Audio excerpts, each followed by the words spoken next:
I am your math teacher. My name is Veena Singh.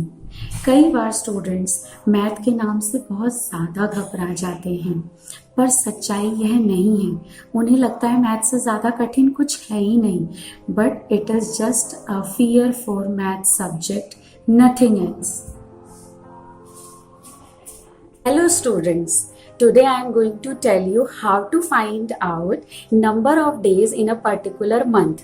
तो कई बार हमारे पास ये सवाल खड़ा हो जाता है, ये क्वेश्चन आता है किस मंथ में कितने दिन होते हैं, तो उस चीज़ को कैसे ध्यान रखना है, उसके लिए मैं आपको एक एक्टिविटी बताने जा रही हूँ. You take your hand like this, open hand, this is your palm. Okay, so now make a fist like this. Okay, and then do like this. Now I am going to show you अब करना क्या है. ये वाला हिस्सा जो होता है, जो आपके फिंगर के बिल्कुल यहाँ होता है, इसको हम बोलते हैं जॉइंट. इस जॉइंट वाली चीज को बोलते हैं नकल. और एक होता है आपका थोड़ा सा डीपर एरिया होता है, थोड़ा अंदर की तरफ, उसको बोलते हैं ग्रोव. ओके, सो ये आपका हो गया नकल, ये हो गया अंदर की तरफ ग्रो. तो जो मंथ आपके नकल के ऊपर, जॉइंट के ऊपर आते हैं, उसमें होते हैं 31 डेज, और जो आपके डीपर ग्रो वाले पोर्शन में आते हैं उसमें होते हैं आपके 30 डेज. केवल एक फरवरी मंथ ही होता है जिसमें 28 डेज होते हैं normally. Okay, so now we will start counting. Will start from January. So January is coming on the joint. Okay, so here it will have 31 days. Then February हमारा कहाँ आ रहा है, अंदर, बिकॉज ये हमें पता है इसमें थोड़ा सा चेंजेस होता है. सो यहाँ इसके पास होंगे 28 डेज. जो ऊपर आया फिर वो क्या है, मार्च. तो मार्च में कितने दिन होंगे, 31. And then again deeper area, अंदर की तरफ ग्रुप में कौन आया, अप्रैल. सो अप्रैल में क्या होगा, 30 days.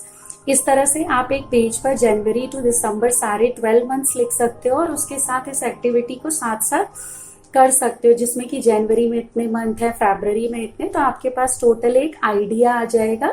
Okay, so we have reached here April 30 days. Then your May is coming. Okay, then your May is coming. So this way January, March, and then your May is on the knuckle part. Okay, so again May 31 days.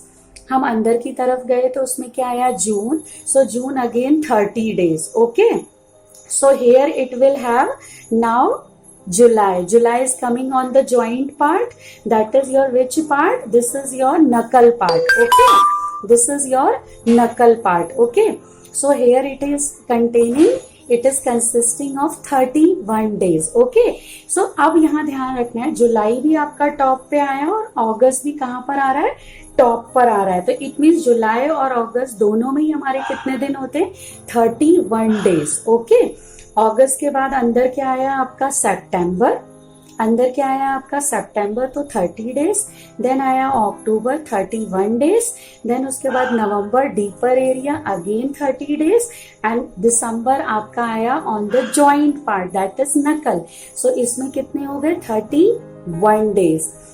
So this way we have performed this activity, and this activity has conveyed us idea how to find out number of days in a particular month. So hope you will not do any mistake while finding out all these things. अब इसी के साथ मैं एक चीज और continue कर रही हूँ आप लोगों के लिए. क्वेश्चन ये होता है कि every 4th year is why it is called as leap year. हर जो चौथा साल है, हर जो चौथा साल आ रहा है, वो लीप ईयर क्यों कहलाता है. There is a reason for that. So I will start with that.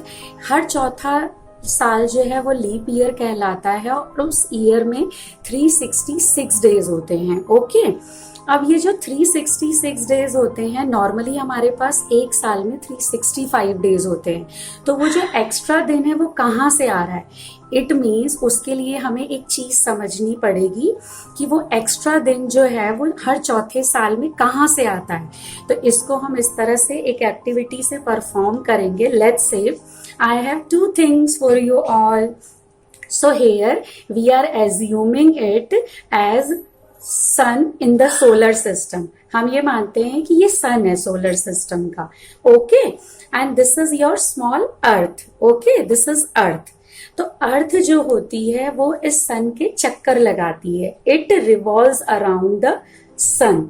और जब ये अर्थ जो है इस सन के चक्कर लगाती है तो इस फुल रिवॉल्यूशन में ये पूरा राउंड लगाने में 365 डेज लेती है और प्लस में 6 आवर्स लेती है।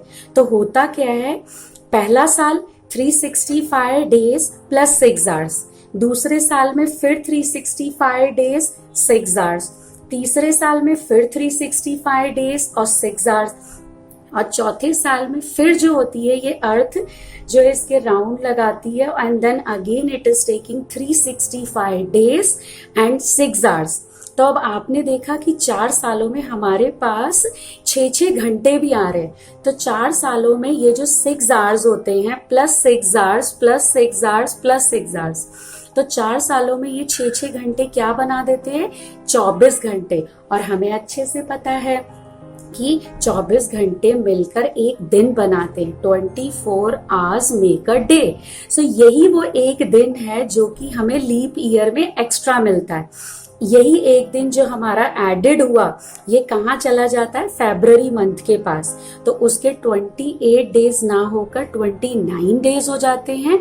और जो हर चौथा साल लीप ईयर बनता है सो कैलकुलेट होकर पूरे साल में फिर यही जो 29th डे होता है यही आपका नंबर ऑफ डेज में जो लास्ट नंबर ऑफ डेज होते हैं इन अ ईयर वहां कैलकुलेट होके एक ईयर में 366 डेज बनाता है। समझ में आया कि किस तरह से राउंड लगाने की वजह से 6 घंटे निकलते हैं, वो 24 घंटे बनाते हैं, 24 आवर्स मिलके एक दिन बनाते हैं।